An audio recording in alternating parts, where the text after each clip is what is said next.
The era we live in of social media has made it so easy for lies to spread like wildfire.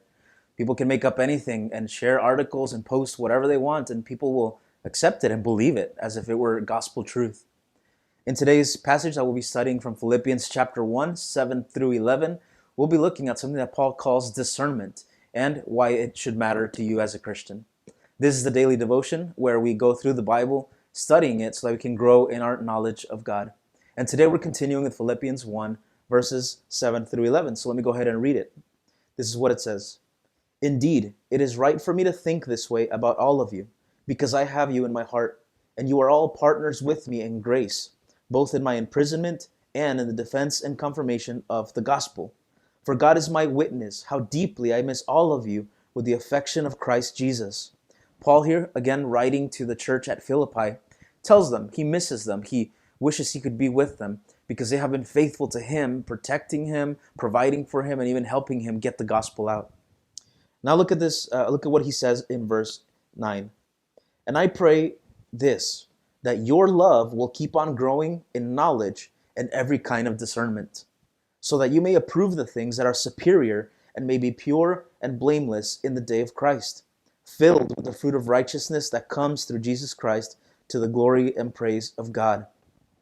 I remember when I first became a Christian, I was learning who Jesus is and understanding a little better what he did for us.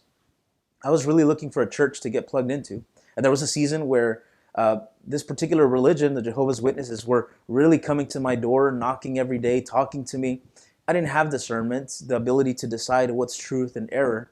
And I followed them. And I remember I was going to their services for a little while, just taking in all of this doctrine from this religion.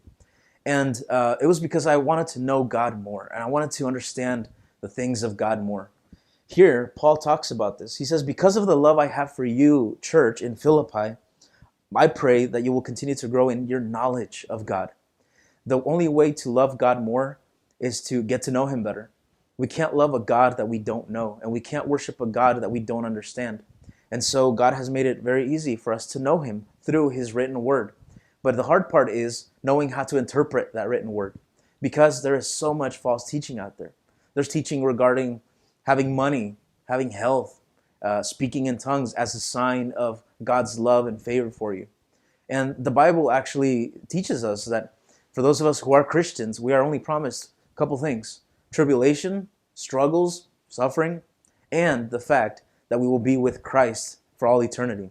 Now here, Paul says this: I pray that your love will grow in knowledge and every kind of discernment, so that you may approve the things that are superior and may be pure and blameless in the day of Christ. My friend, one day Christ will return.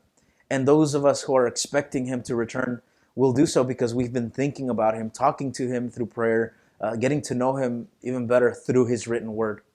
I pray that you would have discernment, that you would not just accept all teaching at face value because you want to give people the benefit of the doubt. I pray that you would be a studious person, someone who goes through the word and studies it for yourself. That is the prayer that Paul had for this church. That is a prayer I have for you, that you will grow in your love because of knowledge, and then you can have discernment to decide what's good and what's not good. Thank you for watching. I'll see you in tomorrow's episode. Take care and God bless.